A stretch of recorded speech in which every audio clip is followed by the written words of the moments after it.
आइए हम लोग आगे बात कर लेते हैं। मध्यकालीन साहित्य के बारे में बात करते हैं। हमारे मध्यकालीन में कौन कौन से साहित्य प्रसिद्ध हैं उसको देखते हैं। यहाँ से देखते हैं किस प्रकार के क्वेश्चन पुटअप किए गए प्रीवियस ईयर्स में, देख लेते हैं। मध्यकालीन भारत के प्रसिद्ध सूफी संत का नाम बताइए जो उत्तर प्रदेश के थे और उन्होंने आखिरी कलाम और पद्मावत की रचना की है। तो कौन थे? तो इनको याद रखना। मलिक मोहम्मद जायसी थे जो पद्मावत की रचना की हैं और आखिरी कलाम की रचना की है। मलिक मोहम्मद जायसी अमेठी के निकट जायस के रहने वाले थे। जायसी सूफी प्रेम मार्गी शाखा के सर्वश्रेष्ठ कवि माने जाते हैं। उनकी पद्मावत रचना प्रेमाख्यान परंपरा का सर्वश्रेष्ठ प्रबंध काव्य है।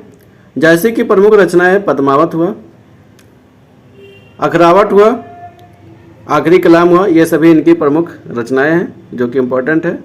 लोग बात कर लेते हैं। चंदायन मुल्ला दाऊद की एक महत्वपूर्ण अवधि सूफी कृत किन प्रसिद्ध प्रेमियों की कहानी बताती है? तो इसको याद रखना।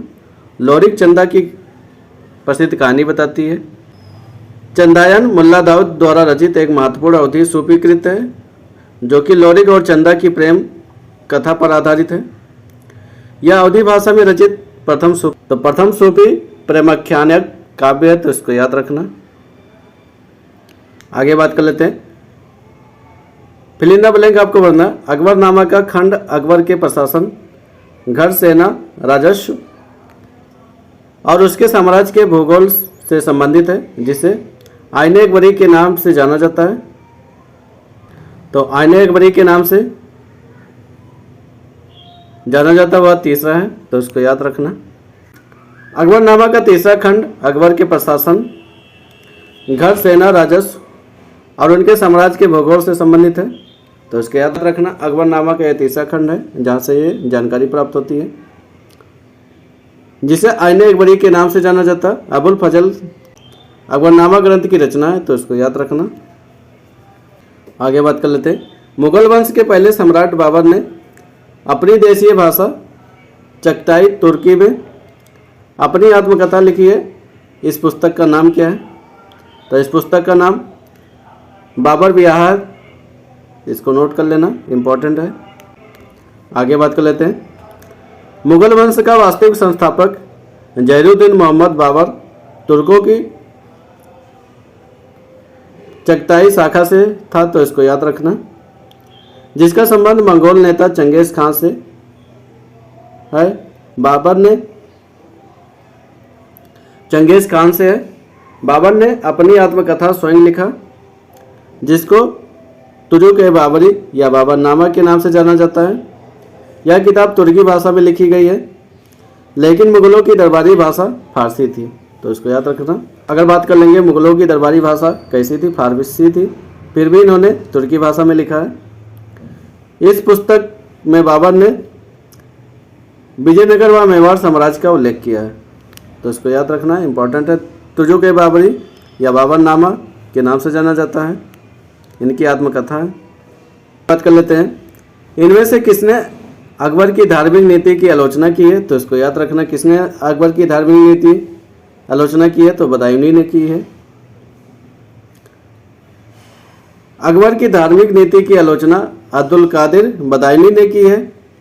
अकबरनामा की रचना अबुल फजल ने की है, तो याद रखना, अकबरनामा की रचना अबुल फजल ने किया है।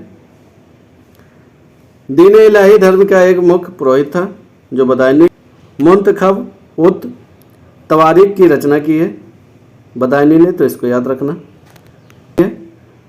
तो अब्बास खां सरावनी दिल्ली सल्तनत के इतिहास के लेखक नहीं है। अब्बास खां सरावनी मुगल काल के लेखक हैं। इन्होंने अकबर के आदेश पर तारीख ए शेर शाही फारस भाषा में लिखी प्रकाश डाला है, तो इसको याद रखना, ये इम्पोर्टेंट है। मिफ्ता उल फुतूह, खजाइन उल फुतूह, आशिका, नूर ए सिफिहार, तुगलकनामा, एजाज खुसरवी की रचना इन्होंने की, अमीर खुसरो ने, तो ये सभी इंपॉर्टेंट है। मिनहाज उस सिराज की बात कर लेते हैं, ये सल्तनत काल के थे। फारसी भाषा में तबकात ए नासरी की रचना की है, तबकात ए नासरी लिखी है। जियाउद्दीन बर्नी की बात कर लेते हैं, ये भी सल्तनत काल के थे। फारसी भाषा में तारीख ए फिरोजशाही व फतवा ए जहांदारी लिखी है, तो ये सभी इंपॉर्टेंट है। आगे बात कर लेते हैं, आईने अकबरी की बात कर लेते हैं, किसने लिखा है? आईने अकबरी अबुल फजल जी ने लिखा है। आईने अकबरी अबुल फजल द्वारा रचित अकबरनामा का ही एक भाग है, तो इसको इम्पोर्टेंट है। अबुल फजल मुगल बादशाह अकबर के दरबार में रहते थे। बीरबल, फैजी और मुल्ला के अकबर के दरबारी थे। ये सभी अकबर के नवरत्नों में से एक थे, तो ये सभी इम्पोर्टेंट है। आगे बात कर लेते हैं, गोस्वामी तुलसीदास द्वारा लिखे गए रामचरित का सबसे लंबा कांड कौन सा है? तो उसको याद रखना, सबसे लंबा कांड बालकांड है। रामचरित में 7 अध्याय हैं, इसी को कांड बोला जाता है। रामचरित मानस में बात कर लेंगे, 7 अध्याय यानी इसी को कांड के रूप में जाना जाता है। गोस्वामी तुलसी द्वारा लिखे गए हैं, जिसमें सबसे लंबा अध्याय की बात करेंगे बालकांड है। इसमें कुल 361 दोहे, जबकि किष्किंधा कांड रामचरित मानस का सबसे छोटा कांड है। आगे बात कर लेते हैं, निम्न में से कौन सा सुमेलित नहीं है, उसको पहचान करना है। बाबरनामा की बात कर लेते हैं, तो बाबर ने लिखा है। शाहजहांनामा की बात करते हैं, मोहम्मद ताहिर जी ने लिखा है। हुमायूं नामा की बात करते हैं, हुमायूं ने नहीं लिखा है। तो जो कि जहांगीरी की बात करेंगे, तो जहांगीर ने लिखा है। इसमें ऑप्शन नंबर सी हमारा गलत सुमेलित है। हम लोग देख लेते हैं, बाबरनामा की बात करते हैं, बाबर जी ने लिखा है। शाहजहांनामा की बात करते हैं, मोहम्मद ताहिर इनायत खान ने लिखा है। हुमायूं नामा की बात करते हैं, गुलबदन बेगम जी ने लिखा है। तो जो कि जहांगीरी की बात करते हैं, जहांगीर जी ने लिखा है। आगे बात कर लेते हैं, हुमायूं नामा के लेखक कौन थे? तो हुमायूं नामा की बात करते हैं, गुलबदन बेगम जी ने लिखा है। गुलबदन बेगम बाबर की बेटी थी। उसे अपने सौतेले भाई हुमायूं के जीवन चित्रण हुमायूं नामा की लेखिका के रूप में जाना जाता है। गुलबदन बेगम ने हुमायूं नामा की रचना अकबर के अनुरोध पर किया था, इसको याद कर लेना, इंपॉर्टेंट है। आगे बात कर लेते हैं, अगला क्वेश्चन हमारा क्या करा, अकबरनामा के प्रसिद्ध लेखक कौन थे? तो इनको याद रखना, अकबरनामा के प्रसिद्ध लेखक हमारे अबुल फजल जी थे। अकबरनामा अबुल फजल जी ने लिखा है। इनके 3 भाग हैं, जिसमें तीसरा भाग आईने अकबरी है, जो कि बहुत महत्वपूर्ण है, तो इसको याद रखना। आगे बात कर लेते हैं, अगला क्वेश्चन हमारा क्या करा, तारीख ए फिरोजशाही के लेखक कौन थे? तो इनको याद रखना, जियाउद्दीन बर्नी थे तारीख ए फिरोजशाही के लेखक। जियाउद्दीन बर्नी 1285 से 1357 एक इतिहासकार थे, इनको याद रखना।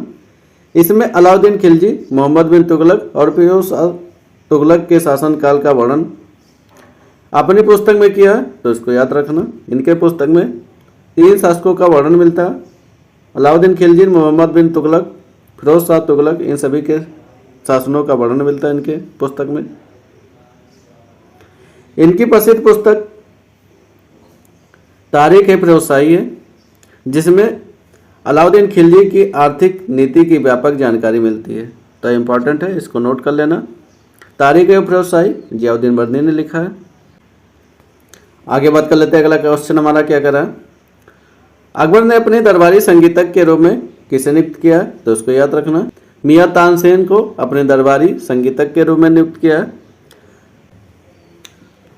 मुगल काल में संगीत का सर्वाधिक विकास अकबर के टाइम पे ही हुआ था, तो इसको याद रखना। अकबर के दरबार में तानसेन के अतिरिक्त अन्य ध्रुपद गायक रहते थे, जैसे बैजबख्श, गोपाल, हरदास, सूरदास आदि इनके ध्रुपद गायक थे।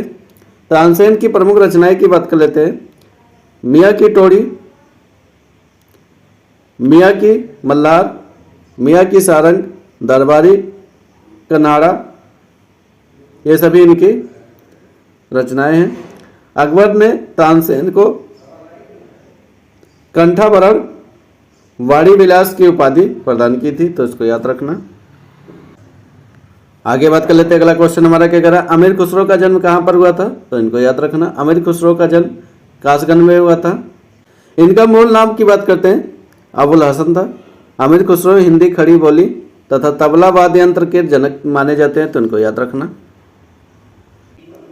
इस संत को रामायण के रचयिता वाल्मीकि का अवतार माना जाता है, तो इसको याद रखना, गोस्वामी तुलसीदास को। वाल्मीकि के संस्कृत में एक महाकाव्य की रचना की, रामायण के नाम से प्रसिद्ध है। गोस्वामी तुलसी जी को वाल्मीकि का अवतार माना जाता है। गोस्वामी तुलसीदास संस्कृत के विद्वान और हिंदी के सर्वश्रेष्ठ कवि माने जाते हैं, तो इसको याद रखना।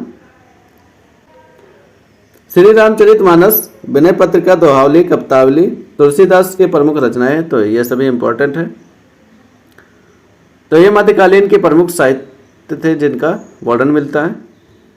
मध्यकालीन स्थापत्य कला के बारे में बात करते हैं। विजय स्तंभ कहाँ पर स्थित है, तो इसको याद रखना, चित्तौड़गढ़ में विजय स्तंभ स्थित है। मेवाड़ के राजा राणा सांगा कुंभा ने राजस्थान के चित्तौड़गढ़ में विजय स्तंभ का निर्माण करवाया था। इसका निर्माण मालवा और गुजरात की संयुक्त सेनाओं पर अपनी की याद में बनवाया था, तो इसको याद रखना। अगले क्वेश्चन की बात करते हैं। दिल्ली का लाल किला निम्नलिखित में से किस मुगल शासक ने बनवाया था, तो इसको याद रखना। शाहजहां ने बनवाया था दिल्ली का लाल किला। दिल्ली के लाल किले का निर्माण मुगल सम्राट शाहजहां ने करवाया था। इस किले को विश्व धरोहर की सूची में शामिल किया गया है। किले की दीवारें लाल बलुआ पत्थर से बनी है, तो इम्पोर्टेंट है, शाहजहां ने इसको बनवाया था। आगे बात कर लेते हैं। अगला क्वेश्चन हमारा क्या कह रहा है, बुरहानपुर में स्थित आसिरगढ़ किला जिसे दक्कन का दरवाजा के नाम से जाना जाता है, निम्नलिखित में से किस यदुवंशी आहिर राजा द्वारा बनवाया गया था, तो इसको याद रखना। आसा आहिर द्वारा ये बनवाया गया था। मध्य प्रदेश के बुरहान में स्थित है आसिरगढ़ जिसे दक्कन का दरवाजा कहा जाता है, तो इसको याद रखना। आहिर राजा द्वारा ये बनवाया गया था। आगे बात कर लेते हैं। अगला क्वेश्चन हमारा क्या करा, फिरोज शाह कोटला किला 1354 में सुल्तान फिरोज शाह तुगलक ने बनवाया था। यह किला किस नदी के तट पर बनवाया गया है, तो इसको याद रखना। यमुना नदी के तट पर बनवाया गया है। फिरोज शाह कोटला किला को सुल्तान फिरोज शाह तुगलक द्वारा यमुना नदी के तट पर बनवाया गया था, तो इसको याद रखना। फिरोज शाह तुगलक दिल्ली सल्तनत के तुगलक वंश का शासक था। आगे बात कर लेते हैं। अगला क्वेश्चन हमारा क्या करा, दिल्ली का प्रसिद्ध जामा मस्जिद किसके द्वारा बनवाई गई थी, तो इसको याद रखना। शाहजहां द्वारा जामा मस्जिद को बनवाया गया था। दिल्ली में प्रसिद्ध जामा मस्जिद शाहजहां द्वारा बनवाया गया था। अकबर द्वारा बनवाया गया प्रसिद्ध ऐतिहासिक स्मारक बुलंद दरवाजा उत्तर प्रदेश के किस जिले में स्थित है, तो इसको याद रखना, आगरा जिले में स्थित है। अकबर द्वारा बनवाया गया प्रसिद्ध ऐतिहासिक स्मारक बुलंद दरवाजा उत्तर प्रदेश के आगरा जिले में स्थित है, जो फतेहपुर सीकरी में है, इसको याद रखना। आगे बात कर लेते हैं। ताजमहल के सुलेखक, फिल इन द ब्लैंक आपको भरना है। 1648 ईस्वी में इसकी रचना और पूरा किया गया, तो इसमें आपका ऑप्शन कौन सा सही है। अमानत खान सिराजी जी ने पूरा किया था, तो इसको याद रखना। 1648 ईस्वी में अमानत खान सिराजी ने ताजमहल के सुलेखन की रचना की है और उसे पूरा किया गया। ताजमहल भारत के आगरा शहर में स्थित है। यह विश्व धरोहर में शामिल मकबरा है। इसके निर्माण की बात करेंगे, मुगल सम्राट शाहजहां ने अपनी पत्नी मुमताज महल की याद में बनवाया था, तो इसको याद रखना। आगे बात कर लेते हैं। अगला क्वेश्चन हमारा क्या करा, दिल्ली का प्रसिद्ध लौह स्तंभ जो निम्नलिखित में से किस ऐतिहासिक परिसर में स्थित है, तो इसको याद रखना। कुतुब मीनार परिसर में स्थित है। भारत की राजधानी दिल्ली में स्थित लौह स्तंभ कुतुब मीनार के परिसर में बिना जंग लगे खुले आसमान के नीचे खड़ा है। इसका निर्माण चंद्रगुप्त विक्रमादित्य ने किया था, तो इसको याद रखना। अलाउद्दीन खिलजी द्वारा बनवाया गया प्रसिद्ध अलाई दरवाज़ा कहाँ पर स्थित है, तो इसको याद रखना, नई दिल्ली में स्थित है अलाई दरवाज़ा। इस्लामी वास्तुकला का रत्न कहा जाने वाला अलाई दरवाज़ा नई दिल्ली के सबसे पुराने स्थापत्यों में से एक है, तो इसको याद रखना। इसका निर्माण खिलजी वंश के दूसरे शासक अलाउद्दीन खिलजी द्वारा 1311 ईस्वी में बनवाया गया था, तो इसको याद रखना। कब बनवाया गया था, 1311 ईस्वी में बनवाया गया था।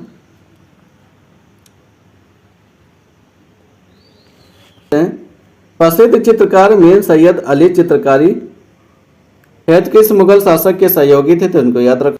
हुमायूं के सहयोगी थे, तो इसको याद रखना। मीर सैयद अली फारस का प्रसिद्ध चित्रकार था, तो इसको याद रखना, ये फारस का चित्रकार था। आगे बात कर लेते हैं। जब हुमायूं निर्वासन जीवन व्यतीत कर रहा था तब उसकी मुलाकात दो प्रसिद्ध चित्रकार से हुआ था, मीर सैयद अली और ख्वाजा अब्दुस मद से हुई थी। हुमायूं ने इन दोनों से प्रभावित होकर इनको अपना सहयोगी बना लिया था, तो इसको याद रखना। बुलंद दरवाजा फिल इन द ब्लैंक आपको भरना है। किसके द्वारा बनवाया गया था, तो इसको याद रखना। किसके द्वारा बनवाया गया था, अकबर द्वारा बुलंद दरवाजा का निर्माण करवाया गया था। बुलंद दरवाजे का निर्माण अकबर ने करवाया था। इस प्रवेश द्वार का निर्माण गुजरात के विजय के उपलक्ष्य में करवाया गया था। बुलंद दरवाजा भारत के उत्तर प्रदेश प्रांत में आगरा शहर में फतेहपुर सीकरी में स्थित है, तो इसको याद रखना। बात कर लेते हैं। पंचमहल किस में स्थित है, तो इसको याद रखना। पंचमहल फतेहपुर सीकरी में स्थित है। पंचमहल फतेहपुर सीकरी में स्थित यह एक 5 मंजिला इमारत है जो बौद्ध विहार शैली में बनवाया गया था, तो इसको याद रखना। बौद्ध विहार शैली में यह बना हुआ है। आगे बात कर लेते हैं। निम्नलिखित में से कौन सा युग सही नहीं है, उसकी पहचान करना है। बड़ा इमामबाड़ा लखनऊ में स्थित है। निशात बाग की बात करेंगे, जम्मू कश्मीर में स्थित है। फिरोज शाह कोटला की बात करेंगे, यह भी दिल्ली में स्थित है।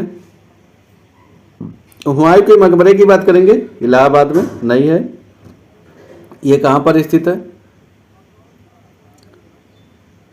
ये दिल्ली में स्थित है, इसको याद रखना। हुमायूं का मकबरा की बात करेंगे, दिल्ली में स्थित है। आगे बात कर लेते हैं। संगमरमर पर यात्रा डेवरा या रंगीन पत्थर की जड़ाई का काम किसके समय में बहुत लोकप्रिय हुआ, तो इसको याद रखना। शाहजहां के समय में यह बहुत लोकप्रिय हुआ था। आगे बात कर लेते हैं। निम्नलिखित में से किस मुगल सम्राट द्वारा आगरा के किले का निर्माण किया गया था, उसको याद रखना। अकबर द्वारा इसका निर्माण करवाया गया था। आगरा के किले का निर्माण सन 1565 से 73 के मध्य में हुआ था। मुगल बादशाह अकबर द्वारा इसका निर्माण करवाया गया था। हेलो फ्रेंड्स, सभी को गुड मॉर्निंग। आप सभी को आपके अपने यूट्यूब चैनल के एसएससी स्टडी पर सभी लोग को स्वागत करता हूं। हम लोग सॉल्व कर रहे थे प्रीवियस ईयर के क्वेश्चन लोअर पीसीएस के। अगर आप इससे पहले के पार्ट नहीं देखे हैं तो आप प्लेलिस्ट में जाकर जरूर देख लीजिएगा। ये क्लास इंपॉर्टेंट है। जो भी लोअर पीसीएस की तैयारी करें या पीसीएस की तैयारी करें तो आपके लिए ये क्लास बहुत ही इंपॉर्टेंट है। आइए देखते हैं सिख धर्म से किस प्रकार के क्वेश्चन पूछे जाते हैं। आज का टॉपिक हमारा है सिख धर्म। पहला क्वेश्चन हमारा क्या करा, गुरु ग्रंथ साहिब के संकलन को प्रमाणित किया था। किसने प्रमाणित किया था, तो इसको याद रखना। गुरु गोविंद सिंह ने ये प्रमाणित किया था, तो इसको याद रखना। गुरु ग्रंथ साहिब के संकलन को 1706 ईस्वी में गुरु गोविंद सिंह ने प्रमाणित किया था। इस संकलन में शेख फरीद, संत कबीर, नामदेव, गुरु तेग बहादुर जैसे अन्य हस्तियों के लेखन को जोड़ा गया है। आदि ग्रंथ को ही गुरु ग्रंथ साहिब के नाम से जाना जाता है। जिसकी रचना की बात करेंगे गुरु अर्जुन ने किया था, तो इसको याद रखना। यह पुस्तक गुरमुखी लिपि में लिखी गई है, तो इसको याद रखना। आगे बात कर लेते हैं। अगला क्वेश्चन हमारा क्या करा, किस सिख गुरु की जयंती गुरपर्व त्यौहार के रूप में मनाई जाती है, तो इसको याद रखना। गुरु नानक की जयंती गुरपर्व की त्यौहार के रूप में मनाई जाती है, तो इसको याद रखना, इंपॉर्टेंट है। आगे बात कर लेते हैं। अगला क्वेश्चन हमारा क्या करा, पहले इसकी व्याख्या देख लेते हैं। सिख पंथ के संस्थापक तथा सिखों के पहले गुरु नानक देव की जयंती गुरपर्व त्यौहार के रूप में मनाई जाती है।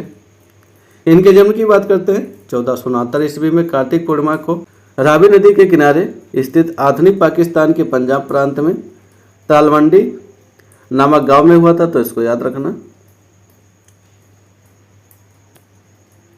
आगे बात कर लेते हैं। अगला क्वेश्चन हमारा क्या कह रहा है, फिल इन द ब्लैंक आपको भरना है। वर्ष में गुरु गोविंद सिंह ने बैसाखी दिवस को आनंदपुर साहिब में सिखों की समान बैठक बुलाई थी तथा खालसा की नींव रखी थी, तो इसको याद रखना। खालसा की नींव कब रखी गई, 1699 ईस्वी में रखी गई, तो इसको याद रखना। इसमें से ऑप्शन कोई नहीं मैच खा रहा है। गुरु गोविंद सिंह ने सिख धर्म के 10वें तथा अंतिम गुरु हैं। इन्होंने 1699 स्थापना की थी, तो इसको याद रखना। 1699 खालसा पंथ की स्थापना हुई थी। आगे बात कर लेते हैं। अगला क्वेश्चन हमारा क्या करा, किस वर्ष में ईस्ट इंडिया कंपनी ने रणजीत सिंह के साथ अमृतसर की पहली संधि पर हस्ताक्षर किए थे, तो इनको याद रखना। 1809 ईस्वी में हस्ताक्षर किए थे। 25 अप्रैल 1809 ईस्वी में अमृतसर की संधि की बात करेंगे। राजा रणजीत सिंह तथा अंग्रेजों के मध्य में यह संधि हुई थी, तो इसको याद रखना। इस संधि पर मेटकाफ और रणजीत सिंह के हस्ताक्षर किए गए थे। संधि की शर्तों के अनुसार बात कर लेते हैं, तो सलर नदी को दोनों राज्यों की सीमा मान ली गई थी। सलर नदी के पूर्व के राज्य अब अंग्रेजों के पास चले गए। इस समय शासन कौन कर रहा था, लॉर्ड विंटो प्रथम कर रहा था। भारत का गवर्नर जनरल था, तो इम्पोर्टेंट है। आगे बात कर लेते हैं। 10वें या आखिरी सिख गुरु कौन थे, तो इनको याद रखना। गुरु गोविंद सिंह जी थे, तो इनको याद रखना।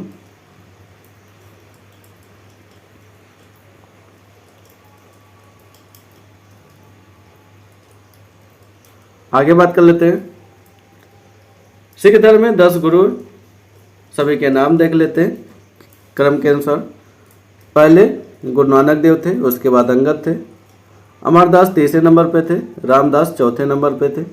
अर्जुन देव, उसके बाद में हरगोविंद सिंह थे। हर राय 7 नंबर पे थे। हरकिशन उसके बाद में 8 नंबर पे थे। तेग बहादुर 9 नंबर पे थे।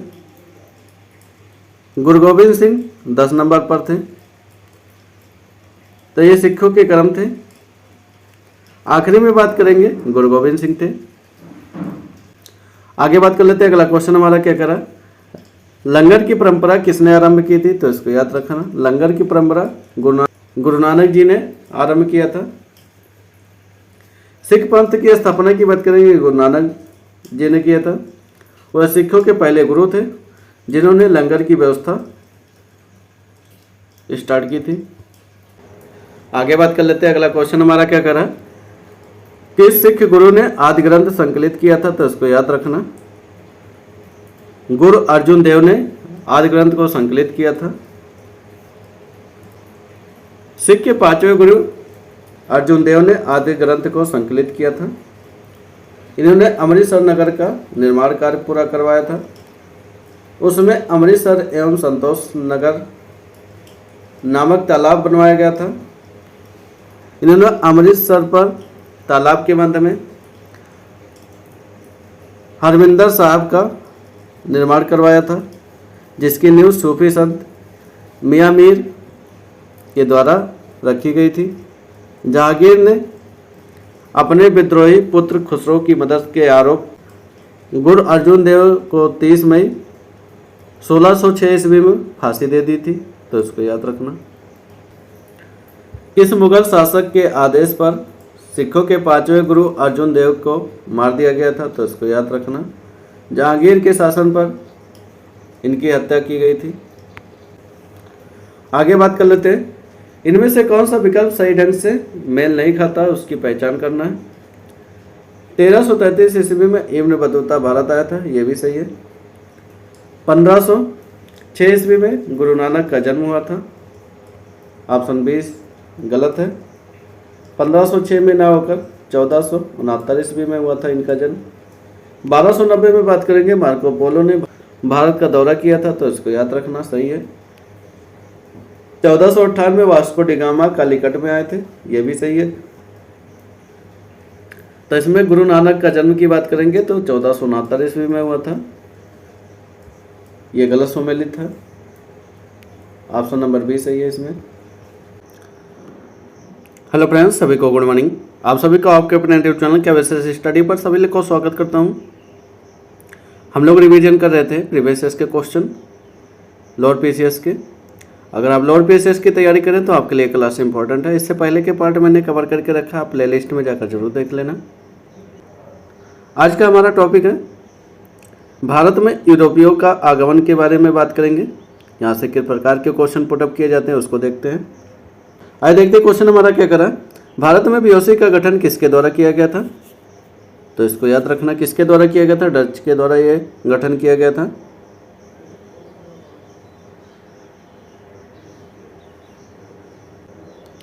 भारत में बीओसी का गठन डच द्वारा किया गया था 1602 ईस्वी में।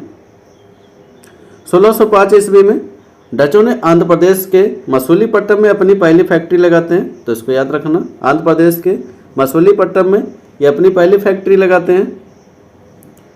कपास, अफीम, नील, रेशम, चावल प्रमुख भारतीय वस्तुएं थी जिनका व्यापार डचों द्वारा किया जाता था। तो इसको याद रखना, डच हमारे कौन कौन से चीज़ का व्यापार करते थे? तो कपास हुआ, अफीम हुआ, नील हुआ, रेशम हुआ, चावल हुआ, इन सभी का व्यापार डचों द्वारा किया जाता था। और इनकी पहली फैक्ट्री की बात करेंगे मसूलीपट्टनम आंध्र प्रदेश में। इन्होंने अपनी पहली फैक्ट्री 1605 ईस्वी में लगाई थी। तो इसको याद रखना। आगे बात कर लेते हैं, पुर्तगालियों द्वारा निर्मित बंदेल चर्च भारत के निम्नलिखित में से किस राज्य में स्थित है? तो इसको आपको बताना है। तो इसकी बात करेंगे तो ये हमारा कहाँ पर स्थित है? पश्चिम बंगाल में स्थित है। पुर्तगालियों द्वारा निर्मित बंदेल चर्च की बात करेंगे तो ये पश्चिम बंगाल में स्थित है। पश्चिम बंगाल में बात करेंगे हुगली जिले में स्थित है। इसकी स्थापना की बात करेंगे तो 1599 ईस्वी में इसकी स्थापना होती है। यह भारत के सबसे पुराने चर्चों में से एक है। तो इसको याद रखना, भारत का सबसे पुराना चर्च है। इसका दूसरा नाम भी है the basilica of the Holi rosary के नाम से ये भी जाना जाता। तो इसको याद रखना। आगे बात कर लेते हैं, अगला क्वेश्चन हमारा क्या कह रहा है, वास्को डी गामा का मकबरा भारत के निम्नलिखित में से किस स्थान पर स्थित है? तो इसको याद रखना, कहाँ पर स्थित है? कोची यानी केरल में स्थित है वास्को डी गामा का मकबरा। बात कर लेते हैं वास्को डी गामा का मकबरा या दफन स्थान की बात करेंगे तो कोची केरल में स्थित है। यह पुर्तगाल नाविक था जिसने 20 मई 1998 में भारत के पश्चिमी तट पर कालीकट बंदरगाह पर पहुंचकर भारत एवं यूरोप के बीच नए समुद्री मार्ग की खोज की थी। तो इसको याद रखना। आगे बात कर लेते हैं, फिल इन द ब्लैंक आपको भरना है। किस वर्ष में ईस्ट इंडिया कंपनी जहाज़ों ने सूरत के पास स्थित स्वाली एस्चुरी में पुर्तगालियों को पराजित किया था? तो इसको याद रखना, 1612 ईस्वी में पराजित किया था। तो इम्पोर्टेंट है। स्वाली का युद्ध पूछा जाता है, स्वाली का युद्ध इंपॉर्टेंट है, इसको याद रखना। 1612 ईस्वी में स्वाली का युद्ध होता है। ईस्ट इंडिया कंपनी और पुर्तगाली सेना के मध्य में सूरत के पास स्थित स्वाली एस्चुरी में हुआ था यह युद्ध। इस युद्ध में पुर्तगाली सेना पराजित हो जाते हैं। तो इसको याद रखना, स्वाली का युद्ध पूछा जाता है। स्वाली हमारे कहाँ पर स्थित है? सूरत के पास में स्थित है। यह पुर्तगालियों और ईस्ट इंडिया कंपनी के मध्य में युद्ध होता है जिसमें पुर्तगाली हार जाते हैं। आगे बात कर लेते हैं, अगला क्वेश्चन हमारा क्या करा, वास्को डी गामा एक पुर्तगाली अन्वेषक ने फिल इन द ब्लैंक आपको भरना, किस वर्ष में भारत के समुद्री मार्ग की खोज किया था? तो इसको याद रखना, 1498 में भारत के लिए समुद्री मार्ग की खोज किया था। वास्को डी गामा एक पुर्तगाली नाविक था। तो याद रखना, वास्को डी गामा पुर्तगाल का निवासी था। वास्को डी गामा ने भारत के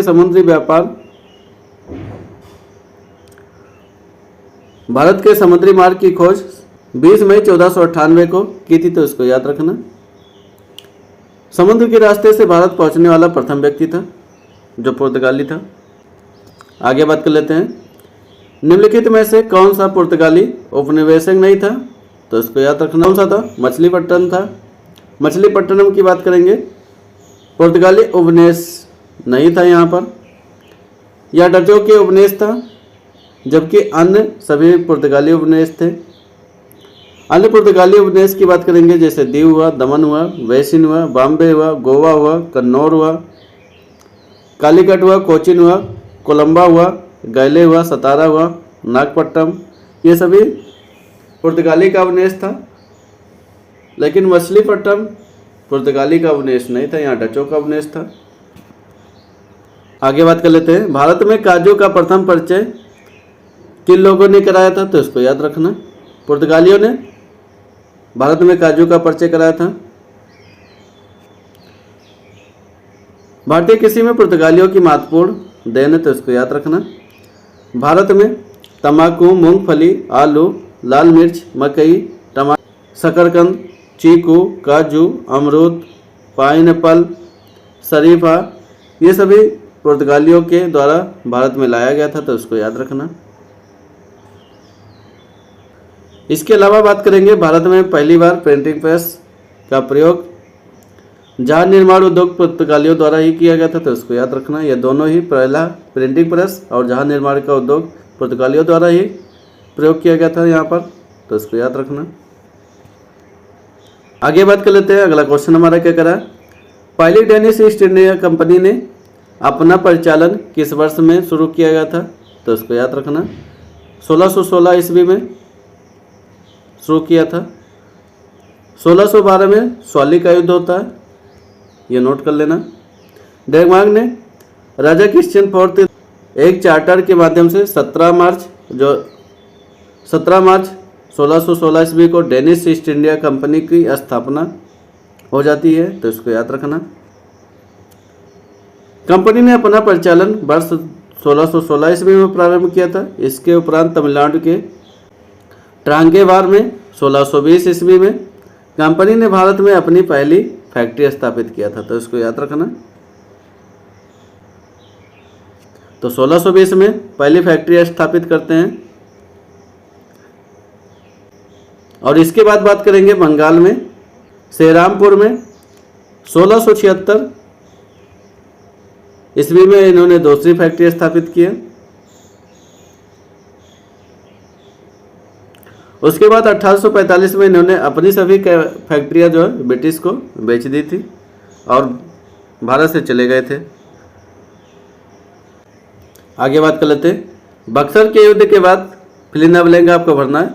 नवाब ने इलाहाबाद और कड़ा को मुगल सम्राट को सौंप दिया, जो ब्रिटिश सैनिकों के संरक्षण के अंतर्गत आया था, तो इसको याद रखना। अवध के नवाब थे। बक्सर के युद्ध के पश्चात 12 अगस्त 1765 ईस्वी में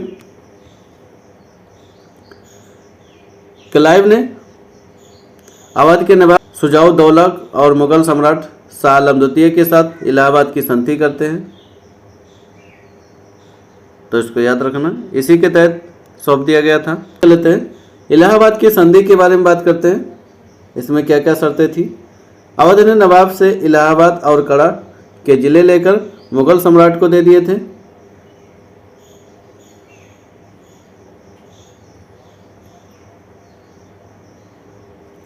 कंपनी 26 लाख वार्षिक पेंशन मुगल सम्राट को देगी।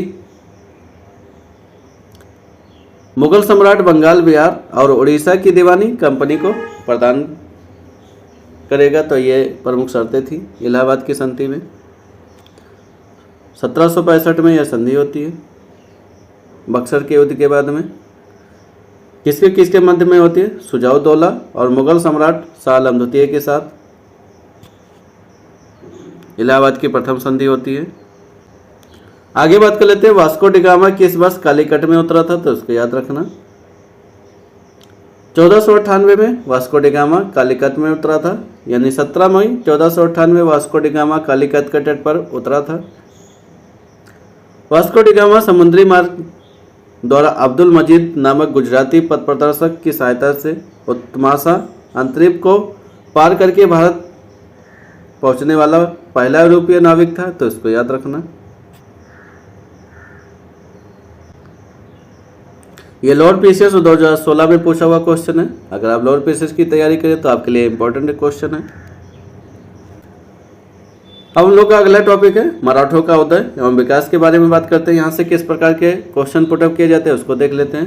क्वेश्चन हमारा क्या करा, मुगल साम्राज्य के पतन के बाद 1813 ईस्वी में अंग्रेजों द्वारा आगरा शहर पर कब्जा करने से पहले किस सत्ता का नियंत्रण था? मराठा का नियंत्रण था, तो इसको याद रखना। मुगल साम्राज्य के पतन के बाद 1813 ईस्वी में अंग्रेजों द्वारा आगरा शहर पर कब्जा करने से पहले मराठों का सत्ता था, तो इसको याद रखना, यानी मराठों के दिन था ये।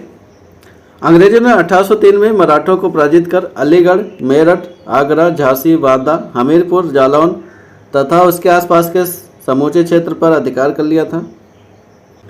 आगे बात कर लेते हैं। अगला क्वेश्चन हमारा क्या करा, शिवाजी की मृत्यु के बाद मराठा राज्य में प्रभावी शक्ति फिलिंदा बलेंगा आपको भरना एक परिवार द्वारा संभाली गई थी, जिसने पेशवा के रूप में शिवाजी के उत्तराधिकारियों की सेवा की थी, तो इसको याद रखना। चित्तपावन ब्राह्मण थे। मराठा साम्राज्य के संस्थापक शिवाजी की मृत्यु के बाद राज्य में प्रभावी शक्ति पेशवाओं के हाथ में चली गई थी, जो कि चित्तपावन ब्राह्मण थे। मराठा साम्राज्य में प्रथम पेशवा बालाजी विश्वनाथ थे। उन्हीं के शासनकाल में यह पद वंशानुगत हो गया था, तो इसको याद रखना, इस पद को वंशानुगत कर दिया गया था। एक ही परिवार के हाथों में यह सत्ता बनी रही उसके बाद में, तो इसको याद रखना। आगे बात कर लेते हैं। अगला क्वेश्चन हमारा क्या करा, निम्नलिखित मराठों प्रमुखों का एक उनके क्षेत्र के संबंध में मिलान करना है। सिंधिया की बात करेंगे तो ये उज्जैन में थे। होलकर की बात करेंगे इंदौर थे। गायकवाड़ की बात करेंगे तो बड़ौदरा था इनका। भोसले की बात करेंगे तो नागपुर था। तो इसमें ऑप्शन की बात करेंगे हमारा कौन सा मैच खाएगा इससे, एक का से, यानी ऑप्शन नंबर डी और बी दोनों में से दिया हुआ, तो उसके आगे भी देखेंगे। दूसरे का बात करेंगे, दूसरा हमारा इंदौर, तो इसमें ऑप्शन नंबर डी हमारा सही हुआ। ये दूसरे का डी दे रखा जो कि गलत है, तो ऐसे आप विकल्प को छाड़ सकते हैं, तो इसको याद रखना। ये प्रमुख क्षेत्र थे इनके। सिंधिया की बात करेंगे उज्जैन था। होलकर की बात करेंगे, सिंधिया की बात करेंगे उज्जैन था। होलकर की बात करेंगे इंदौर था। गायकवाड़ की बात करेंगे बड़ौदरा था। भोसले की बात करेंगे नागपुर था। ये प्रमुख मराठा थे जिनके संबंधित क्षेत्र थे। कर लेते अगला क्वेश्चन हमारा क्या करा, शिवाजी की मृत्यु के बाद मराठा राज्य में प्रभावी शक्ति चित्तपावन ब्राह्मणों के एक परिवार के पास थी, जिन्होंने शिवाजी के उत्तराधिकारी को पेशवा के रूप में सेवा दी थी। कौन सा शहर मराठा साम्राज्य की राजधानी बन गया था, तो इसको याद रखना। वह कौन सा शहर था? पूना था, जो मराठा साम्राज्य की राजधानी बना था।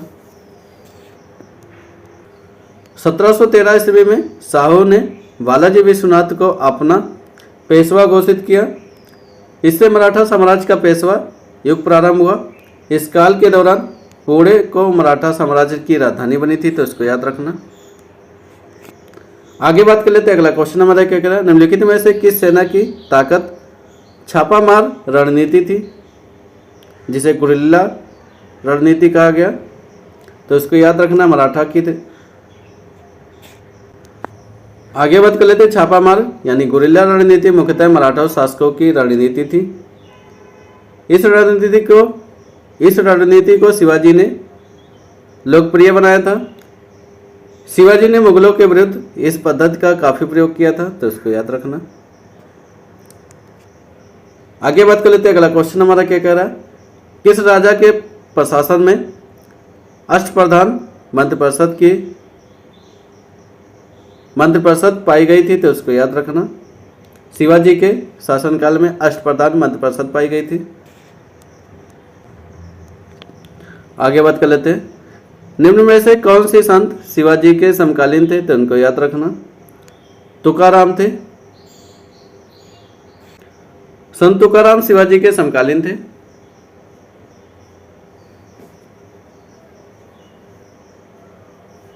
शंकराचार्य की बात करेंगे 788 से 820 ईस्वी के मध्य में चैतन्य की बात करेंगे 1486 से 1533 ईस्वी के मध्य में थे। तुकाराम की बात करेंगे 1608 से 1650 ईस्वी के मध्य में थे। नामदेव की बात करेंगे 1270 से 1350 ईस्वी के मध्य में थे। इनके क्षेत्र की बात कर लेते हैं। नामदेव का महाराष्ट्र था, तुकाराम का महाराष्ट्र था और चैतन्य की बात करेंगे बंगाल था। शंकराचार्य की बात कर लेते हैं, संपूर्ण भारत में था इनका। शंकराचार्य हमारे अद्वैतवाद थे। चैतन्य की बात कर लेते हैं, वैष्णव मत थे। तुकाराम की बात करेंगे, बरकरी मत थे और नामदेव की बात करते हैं, ये निर्गुण मत थे। इन सभी का मत और कार्य क्षेत्र एक बार देख ले। आगे बात कर लेते हैं। निम्नलिखित किसके शासनकाल में मुगलों और मराठों के बीच द्वंद्व प्रारंभ हुआ था, तो इसको याद रखना। औरंगजेब के शासनकाल में मुगलों और मराठों के बीच में द्वंद्व प्रारंभ हो गया था। 1657 ईस्वी में मराठा शासन शिवाजी और मुगल बादशाह औरंगजेब का पहली बार मुकाबला हुआ था। जब अहमदनगर और चुनार पर उन्होंने आक्रमण किया था तो इस संघर्ष में शिवाजी को पीछे हटना पड़ा था, तो इसको याद रखना। यह लॉर्ड पीसीएस का पूछा हुआ क्वेश्चन है 2016 में, तो ये इंपॉर्टेंट है।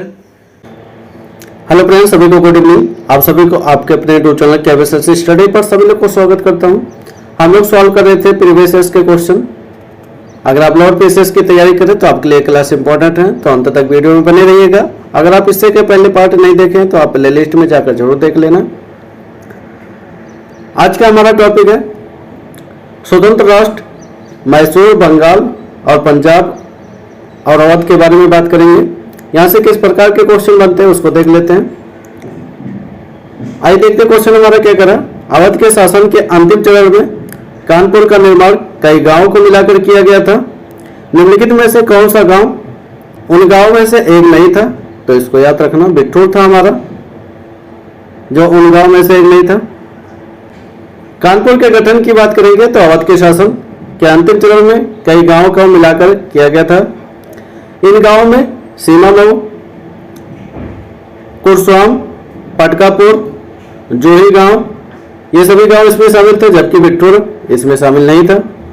कानपुर का मूल नाम क्या था? पहले कानपुर था, तो इसको याद रखना।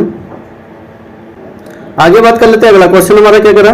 भारत के किस राज्य पर डलहौजी द्वारा कब्जा करना ब्रिटिश आक्रमण का सबसे अनुचित कार्य था, तो इसको याद रखना। अवध पर। भारत के अवध राज्य पर डलहौजी द्वारा कब्जा करना ब्रिटिश आक्रमण का सबसे अनुचित कार्य था। इसने वर्ष 1856 में अवध पर कुशासन का आरोप लगाकर अंग्रेजी राज में मिला लिया था। उस समय अवध का नवाब वाजिद अली शाह, तो डलहौजी ने कौन सा सिद्धांत लगाया था? तो व्यक्तिगत सिद्धांत के तहत में अवध को मिला लिया था कुशासन में आरोप लगाकर। आगे बात कर लेते हैं। अगला क्वेश्चन हमारा क्या करा। दक्षिण भारत के किस राजा ने वर्ष 1741 में कोलाचेल की लड़ाई में डच ईस्ट इंडिया कंपनी को परास्त किया था, तो इसको याद रखना। मार्तंड वर्मा जी ने परास्त किया था। अनिजम तिरुनाल मार्तंड वर्मा त्रावणकोर के राजा थे, तो इनको याद रखना। 1741 ईस्वी में कोलाचेल की लड़ाई में डच ईस्ट इंडिया कंपनी को परास्त किया था। इन्होंने अपनी सेना को पश्चिमी देशों की तर्ज पर प्रशिक्षित किया था। आधुनिक हथियारों से सुसज्जित कर शक्तिशाली और आधुनिक बनाया था, तो इनको याद रखना। आगे बात कर लेते हैं। अगला क्वेश्चन हमारा क्या करा। बक्सर के युद्ध के बाद ईस्ट इंडिया कंपनी ने मुगल सम्राट के प्रतिवर्ष फिलिंदा ब्लैंक आपको भरना है, कितने रुपए की भुगतान करने के लिए सहमत हुई थी, तो इसको याद रखना। 26 लाख रुपए भुगतान करने के लिए सहमत हुई थी। यह राज्य मंडी परिषद में पूछा हुआ क्वेश्चन है 2019 में। बक्सर युद्ध की बात कर लेते हैं। 22 अक्टूबर 1764 ईस्वी में हुआ था बक्सर का युद्ध। बंगाल के नवाब मीर कासिम, अवध के नवाब सुजाउद्दौला, मुगल सम्राट शाह आलम द्वितीय की संयुक्त सेना के मध्य में ये लड़ाई होती है।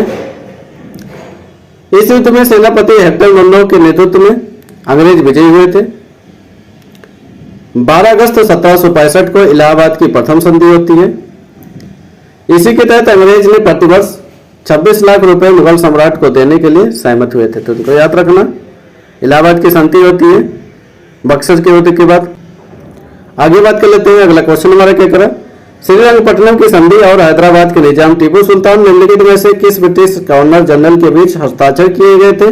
तो इनको याद रखना, लॉर्ड कॉर्नवालिस थे उस समय, इनके बीच में हस्ताक्षर हुआ था। श्रीरंगपट्टनम की संधि टीपू सुल्तान तथा लॉर्ड कॉर्नवालिस के मध्य तृतीय आंग्ल मैसूर युद्ध के पश्चात मार्च 1792 में होता, तो इसको याद रखना। इस संधि के तहत टीपू सुल्तान ने अपने 2 पुत्रों के बंधक के रूप में अंग्रेजों को सौंप दिया और 3 करोड़ रुपए युद्ध हार जाने के रूप में दिए थे, तो इनको याद रखना। सिराजुद्दौला इस युद्ध में अंग्रेजों से पराजित हुए थे, तो इनको याद रखना। प्लासी के युद्ध में सिराजुद्दौला पराजित हो गए थे। प्लासी के युद्ध की बात करेंगे तो 1757 ईस्वी में होता है, सिराजुद्दौला और अंग्रेज के मध्य में होता है, इसी में सिराजुद्दौला परास्त हो गए थे। बक्सर के युद्ध की बात करेंगे 1764 ईस्वी में होता है, मीर कासिम सुजाउद्दौला शाह आलम द्वितीय और अंग्रेज के मध्य में लड़ाई होती है। वांडीवास के युद्ध की बात करेंगे 1760 ईस्वी में होता है, फ्रांसीसी और अंग्रेजों सेना के बीच में होता है।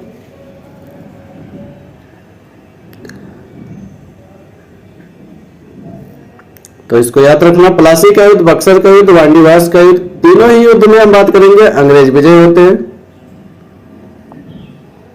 आगे बात कर लेते हैं। अगला क्वेश्चन हमारा क्या करा, श्रीरंगपट्टनम का ऐतिहासिक शहर जिसे टीपू सुल्तान और उसके पिता हैदर अली की कब्रों का घर माना जाता है, वह निम्नलिखित में से किस शहर से लगभग 15 किलोमीटर की दूरी पर स्थित है? ऑप्शन नंबर ए दिया बंगलेरू, बी दिया मंगलेरू, सी दिया मैसूर, डी दिया वेलगम, तो इसको याद रखना मैसूर था। टीपू सुल्तान 1799 ईस्वी में अंग्रेजों से युद्ध करते हुए श्रीरंगपट्टनम यानी कर्नाटक में शहीद हो गए थे।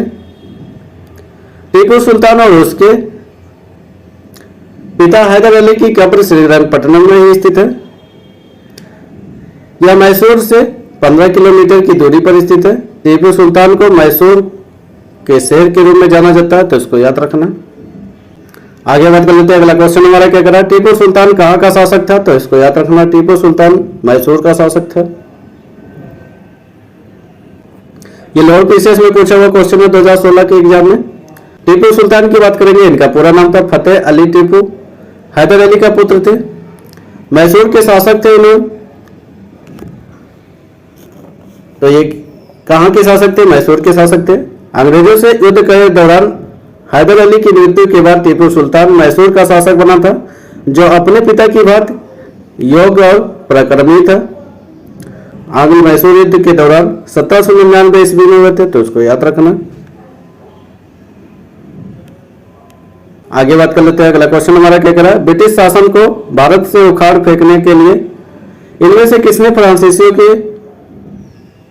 फ्रांसीसियों से मदद मांगी थी? तो उसको याद रखना, किसने मांगा था? टीपू सुल्तान ने मांगा था। ये चकबंदी लेखपाल में पूछा हुआ क्वेश्चन है। ब्रिटिश शासन को भारत से उखाड़ फेंकने के लिए टीपू सुल्तान फ्रांसीसियों से मदद मांगा था। उसने श्रीरंगपट्टनम में स्वतंत्रता का वृक्ष लगाया था। वह जैकोबियन क्लब का सदस्य बना था, तो उसको याद रखना। आगे बात कर लेते हैं। अगला क्वेश्चन हमारा क्या करा, श्रीरंगपट्टनम की लड़ाई में अंग्रेजों ने किसे पराजित किया था? तो उसको याद रखना, टीपू सुल्तान को पराजित किया था श्रीरंगपट्टनम की लड़ाई में अंग्रेजों ने। श्रीरंगपट्टनम की लड़ाई में अंग्रेजों ने टीपू सुल्तान को पराजित किए हुए थे। श्रीरंगपट्टनम की संधि की बात करेंगे 1792 ईस्वी में हुई थी। इस संधि में टीपू सुल्तान अंग्रेजों को अपने राज्य का आधा भू क्षेत्र तथा उनके साथी मराठा निजाम को भी कुछ भूभाग देने पड़े थे। अंग्रेजों ने युद्ध की क्षतिपूर्ति के रूप में 3 करोड़ की मांग की तुरंत धनराशि न देने पर यानी उस समय शासक कौन था? कॉर्नवालिस थे। इनके 2 पुत्रों को बंधक बना लिया था। 1799 आंग्ल मैसूर चतुर्थ युद्ध के टीपू सुल्तान युद्ध में शहीद हो गए थे। उसके बाद में वाडवार वंश बालक कृष्णराज को राजा बनाया गया था। आगे बात कर लेते हैं। अगला क्वेश्चन हमारा क्या करा, निम्नलिखित में से कौन सा अवध का प्रथम नवाब था? तो उसको याद रखना, अवध का प्रथम नवाब सादत खां था। लॉर्ड पीसीएस में पूछा हुआ क्वेश्चन है जो 2016 में पेपर हुआ था।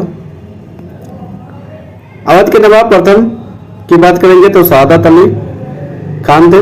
1722 से 1739 के मध्य में इनका शासन पीरियड था। अंतिम नवाब की बात करेंगे तो वाजिद अली शाह थे 1847 से 1856 के मध्य में, तो इसको याद रखना 1847 से 1856 के मध्य में इनका शासन पीरियड था। आगे बात कर लेते हैं, इनमें से किस लड़ाई में अंग्रेजों ने बंगाल के नवाब सिराजुद्दौला को हराया था, तो इसको याद रखना 1757 के प्लासी युद्ध में सिराजुद्दौला को हराया था अंग्रेजों ने। प्लासी की युद्ध की बात करेंगे तो 23 जून 1757 को अंग्रेजों ने सेनापति रॉबर्ट क्लाइव एवं बंगाल के नवाब सिराजुद्दौला के मध्य में हुई थी, जिसमें नवाब सिराजुद्दौला अपने सेनापति मीर जाफर की धोखाधड़ी करने के कारण अंग्रेजों से पराजित हो गए थे। अंग्रेजों ने मीर जाफर को नवाब बना दिया था जीतने के बाद में अंग्रेजों ने चलकर 1760 ईस्वी में मीर जाफर को हटाकर उसके दामाद मीर कासिम को बंगाल का नवाब बनाता है। आगे बात कर लेते हैं, प्लासी का युद्ध कब लड़ा गया था, तो इसको याद रखना 1757 ईस्वी में प्लासी का युद्ध लड़ा गया था। आगे बात कर लेते हैं, प्लासी की लड़ाई अंग्रेजों और किसके मध्य में हुआ था, तो इसको याद रखना प्लासी का युद्ध अंग्रेज और सिराजुद्दौला के मध्य में हुआ था। आगे बात कर लेते हैं, अगला क्वेश्चन हमारा क्या करा, अंग्रेजों के खिलाफ भारतीय सैनिकों द्वारा पहला बड़े पैमाने पर विद्रोह, ये बेल्लौर विद्रोह किस वर्ष हुआ था, तो इसको याद रखना बेल्लौर विद्रोह हमारा 1806 ईस्वी में हुआ था। बेल्लौर विद्रोह की बात करेंगे 10 जुलाई 1806 ईस्वी में होता है बेल्लौर का युद्ध।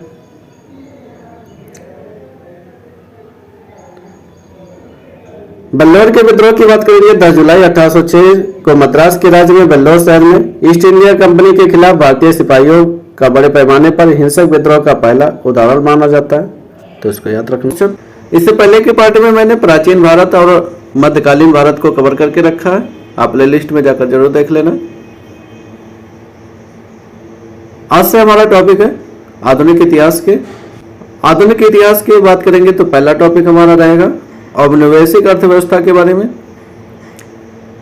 आइए देखते हैं यहां से किस प्रकार के क्वेश्चन पुटअप किए जाते हैं, उसको देख लेते हैं। आइए देखते हैं यहां से किस प्रकार के क्वेश्चन पूछे जाते हैं, उसको देख लेते हैं। निम्नलिखित में से किस स्थान पर 1818 में फोर्ट ग्लौस्टर में हेनरी गॉगर द्वारा पहली भारतीय सूती मिल की स्थापना की गई थी, तो इसको याद रखना कोलकाता में इसकी स्थापना की गई थी।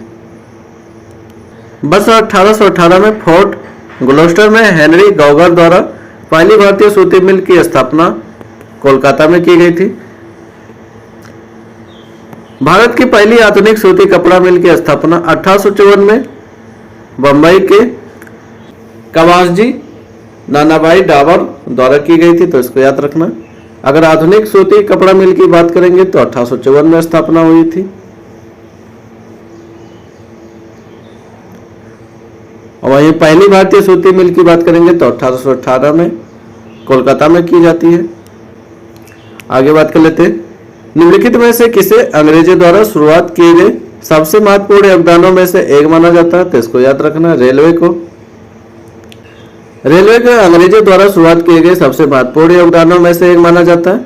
भारत में रेलवे सर्वप्रथम 16 अप्रैल 1853 को लॉर्ड डलहौजी द्वारा चालू किया जाता है, यानी लॉर्ड डलहौजी के शासनकाल में 1848 से लेकर 1856 मध्य में इनका शासनकाल है। इसी के मध्यकाल में मुंबई से थाने के बीच में 34 किलोमीटर की रेल चलाई गई थी, तो इसको याद रखना। आगे बात कर लेते हैं, अगला क्वेश्चन हमारा क्या करा, अस्थायी बंदोबस्त सबसे पहले शुरू किया गया था, कहां पर शुरू किया गया था, तो इसको याद रखना बंगाल और बिहार में अस्थायी बंदोबस्त का सबसे पहले शुरुआत किया गया था। अस्थायी बंदोबस्त सबसे पहले बंगाल और बिहार में शुरू किया गया था। अस्थायी बंदोबस्त इसका दूसरा नाम इस्तमरारी बंदोबस्त ईस्ट इंडिया कंपनी और बंगाल के जमींदारों के बीच कर वसूलने से संबंधित एक अस्थायी व्यवस्था यह समझौता था, जिसे बंगाल में लॉर्ड कॉर्नवालिस मार्च 1793 को लागू किया था। तो इसको याद रखना। अस्थायी बंदोबस्त कब लागू हुआ था? 22 मार्च 1793 में यह लागू किया जाता है, तो इसको याद रखना। इस व्यवस्था की तहत की बात करेंगे तो 10/11 भाग सरकार का तथा 1/11 भाग जमींदारों को निश्चित किया जाता था। यह व्यवस्था ब्रिटिश शासन द्वारा भारत के 19% भूभाग में विस्तृत थी, तो इसको याद रखना। बात कर लेते हैं, फिल इन द ब्लैंक आपको भरना है। ब्रिटिश सरकार ने भारत में सरकार की संरचना में कुछ सुधारों की घोषणा की, जिन्हें मार्ले मिंटो सुधार के रूप में जाना जाता। यह कब आया था? तो इसको याद रखना। 1909 में आया था, तो इसको याद रखना। 1909 ईस्वी में भारत शासन अधिनियम को भारत के सचिव वायसराय के नाम पर मार्ले मिंटो सुधार भी कहा जाता है इसको। इस एक्ट के तहत केंद्रीय व प्रांतीय विधानमंडलों के आकार में शक्ति के वृद्धि के लिए लाया गया था। मुस्लिमों के लिए पृथक निर्वाचन एवं मताधिकार की व्यवस्था की गई थी। इसके तहत परिणाम स्वरूप हुआ क्या था? मुस्लिम और हिंदू में दरार पैदा हुआ था। आगे बात कर लेते हैं, भारत में पहली रेलगाड़ी किस वर्ष में और किन दो स्थानों के बीच में चलाई गई थी? तो इसको याद रखना। 1853 में मुंबई और ठाणे के मध्य में चली थी। भारत में पहली रेलगाड़ी लॉर्ड डलहौजी के शासनकाल में 16 अप्रैल 1853 में स्टार्ट किया गया था। आगे बात कर लेते हैं, अगला क्वेश्चन हमारा क्या करा, निम्नलिखित में से कौन सी प्रणाली भारत में ब्रिटिश शासन के दौरान भूमि राजस्व प्रणाली से संबंधित नहीं था? तो इसको याद रखना। कौन सा था? दस्तक। अंग्रेजों के आगमन से पूर्व भारत में जो परंपरागत भूमि व्यवस्था कायम थी, उसमें भूमि पर किसानों का अधिकार था तथा फसल का एक भाग सरकार को दे दिया जाता था। वर्ष 1965 में इलाहाबाद की संधि के द्वारा ईस्ट इंडिया कंपनी ने बंगाल और बिहार उड़ीसा दीवानी प्राप्त कर ली थी।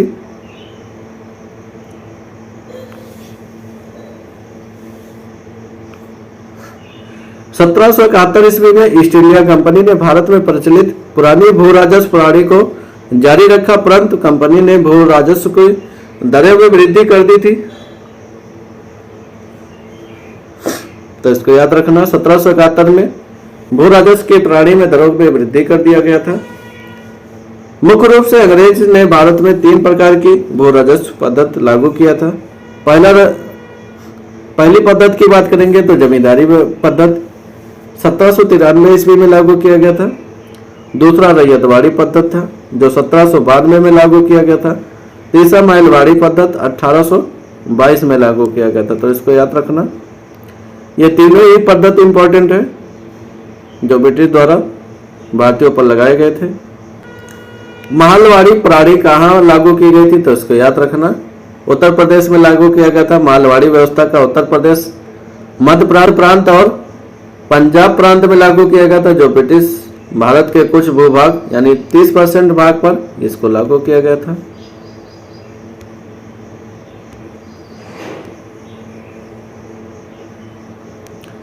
महलवाड़ी व्यवस्था के बारे में बात कर लेते हैं तो महल का तात्पर्य जागीर या गांव होता था। ग्राम या महल पर आधारित भू व्यवस्था के साथ रैयतवाड़ी बंदोबस्त की व्यवस्था नीति को मिलाकर लागू की गई थी। हार्ट मैकेंजी इसके जन्मदाता माने जाते हैं, तो इसको याद रखना। महलवाड़ी के जन्मदाता कौन थे? तो हार्ट मैकेंजी थे। 1819 में परिवेदन में महलवाड़ी व्यवस्था का उल्लेख 1822 में इसे लागू किया गया था, तो इसको याद रखना। 1819 में यह एक्ट बनकर तैयार होता, लेकिन 1822 में इसको लागू किया गया था। आगे बात कर लेते हैं, अगला क्वेश्चन हमारा क्या करा, निम्नलिखित में से किसने सबसे पहले धन की निकासी का सिद्धांत प्रतिपादन किया था? तो इसको याद रखना। दादा भाई नौरोजी जी ने यह सिद्धांत का प्रतिपादन किया था। दादा भाई नौरोजी ने अपने पुस्तक poverty and un-British rule of India में सबसे पहले धन निकासी का सिद्धांत प्रतिपादन किया था। उन्होंने धन निकासन को सभी बुराई कहा है, तो इसको याद रखना। आगे हम लोग बात कर लेते हैं। अगला टॉपिक हमारा है समाचार पत्र एवं पत्रिकाएं के बारे में। आइए देखते हैं यहाँ से किस प्रकार के क्वेश्चन पुटअप किए जाते हैं, उसको देख लेते हैं। लंदन से इंडियन सोशियोलॉजिस्ट का प्रकाशन किसने किया था, तो इसको याद रखना। श्याम जी कृष्ण वर्मा जी ने इसका प्रकाशन किए थे। इंडियन सोशियोलॉजिस्ट एक भारतीय राष्ट्रवादी पत्रिका थी, तो इसको याद रखना, इंपॉर्टेंट है ये पत्रिका। इसी लंदन से भारतीय समाजशास्त्री श्याम जी कृष्ण वर्मा जी द्वारा 1905 में इसका प्रकाशन किया जाता है, तो इसको याद रखना। कब किया गया था इसका प्रकाशन? 1905 में इंडियन सोशियोलॉजिस्ट पत्रिका का प्रकाशन। आगे बात कर लेते हैं। गुरुमुखी कागज स्वदेश सेवक के नाम से प्रचलित था, जिसमें सामाजिक सुधार का समर्थन किया जाता था और साथ ही भारतीय सैनिकों से अंग्रेजों के विरुद्ध विद्रोह करने की मांग की गई थी। को स्वतंत्रता संग्राम के दौरान वैंकूवर से फिलिंग द ब्लैंक आपको भरना है द्वारा प्रकाशित किया था। तो किसने यह प्रकाशित किया था, तो इसको याद रखना। जीडी कुमार जी ने यह प्रकाशित किए थे।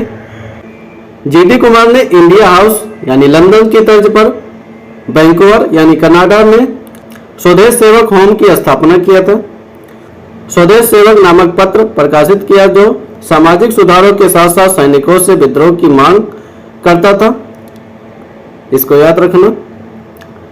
तारकनाथ दास भी इस संस्था से जुड़े हुए थे, तो पूछा जाता है तारकनाथ किस संस्था से जुड़े हुए थे, तो इनको याद रखना। आगे बात कर लेते हैं। अगला क्वेश्चन हमारा क्या करा? 1881 में केसरी अखबार की स्थापना किसने किया था, तो इसको याद रखना। बाल गंगाधर तिलक द्वारा इसकी स्थापना की जाते हैं। केसरी मराठी भाषा का एक समाचार पत्र था, जिसका प्रथम अंक सन 1881 में बाल गंगाधर तिलक द्वारा प्रकाशित किया गया था। इस पत्र का उपयोग भारतीय स्वतंत्रता संग्राम को वाणी देने के लिए किया जाता था।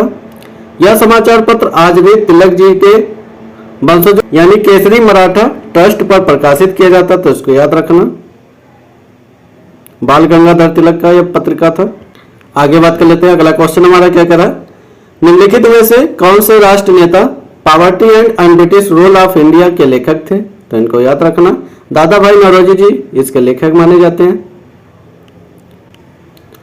दादा भाई नौरोजी ब्रिटिश कालीन भारत के एक प्रसिद्ध पारसी बुद्धिजीवी, शिक्षा शास्त्री, राजनीतिक और राष्ट्रीय सामाजिक नेता थे, तो इनको याद रखना। इन्हें भारत का वयोवृद्ध पुरुष कहा जाता था। दादा भाई नौरोजी ने अपनी पुस्तक यानी poverty and British rule of India के लेखक हैं। इसी में इन्होंने आर्थिक निकास यानी धन निकासन की अवधारणा को प्रस्तुत किया था। आगे बात कर लेते हैं। अगला क्वेश्चन हमारा क्या करें? निम्नलिखित में से स्वतंत्र नामक समाचार पत्रिका के संस्थापक कौन थे, तो इनको याद रखना। मोतीलाल नेहरू जी इसके संस्थापक थे। यह लॉर्ड पीसे 2016 में पूछा हुआ क्वेश्चन है। स्वतंत्र पत्रिका के संस्थापक मोतीलाल नेहरू जी थे। इस समाचार पत्र को मोतीलाल नेहरू ने 9 फरवरी 1919 को इलाहाबाद से प्रकाशित किए थे, लेकिन अंग्रेजों के दमन के कारण यह 2 वर्ष के बाद यह पत्रिका बंद कर दी गई थी। आगे बात कर लेते हैं। अगला क्वेश्चन हमारा क्या करा? भारत में वंदे मातरम पत्रिका की स्थापना किसने किया था, तो उसको याद रखना। अरविंद घोष जी ने वंदे भारत पत्रिका की स्थापना किए थे। भारत में वंदे मातरम 1905 में अरविंद घोष द्वारा प्रकाशित किया जाता। अंग्रेजी भाषा में यह साप्ताहिक पत्रिका थी। इस पत्रिका का प्रकाशन मुख्य रूप से कलकत्ता से हुआ था, तो इसको याद रखना। वंदे मातरम का प्रकाशन कलकत्ता से हुआ था। यह एक अंग्रेजी पत्रिका थी जिसको अरविंद घोष द्वारा प्रकाशित किया गया। आगे बात कर लेते हैं। अगला क्वेश्चन हमारा क्या करा? किसने 1862 में इंदु प्रकाश का प्रकाशन किया था, तो इसको याद रखना। जस्टिस रनाडे जी ने इसका प्रकाशन किए थे।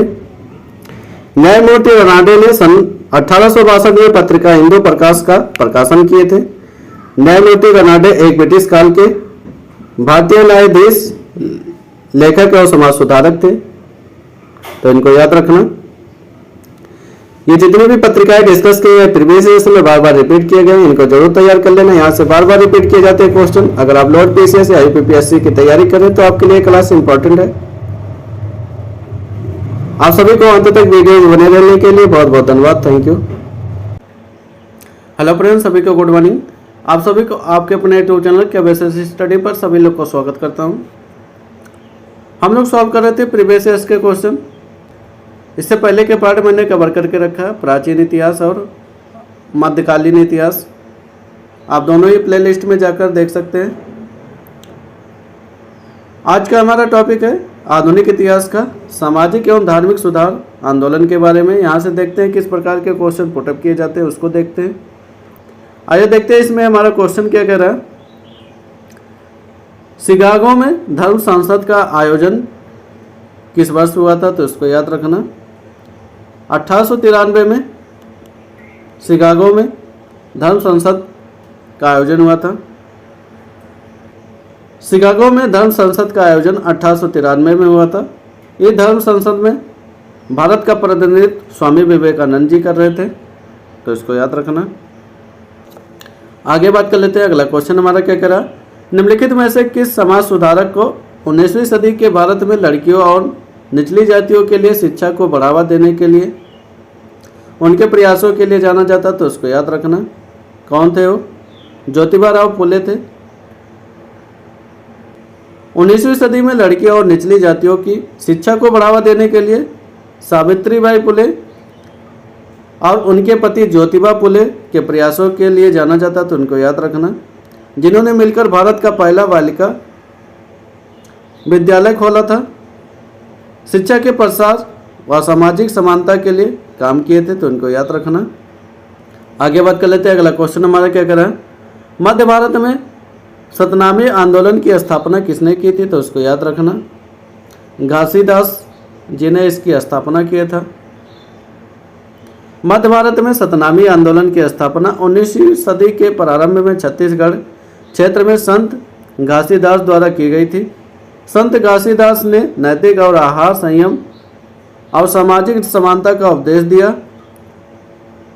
अपनी शिक्षाओं के प्रचार के लिए निवाड़ ज्ञान की रचना की थी, तो उनको याद रखना। घासीदास जी ने निवाड़ ज्ञान की रचना की थी। सतनामी आंदोलन की स्थापना किए थे।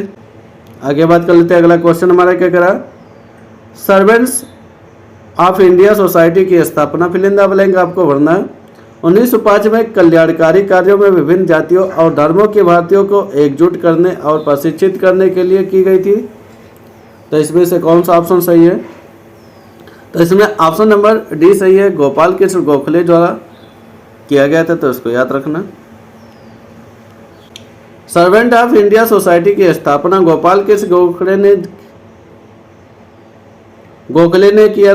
12 जून 1905 में कल्याणकारी कार्यों में विभिन्न जातियों और धर्मों के भारतीयों की एकजुट करने के लिए तथा प्रशिक्षित करने के लिए की गई थी, तो इसको याद रखना।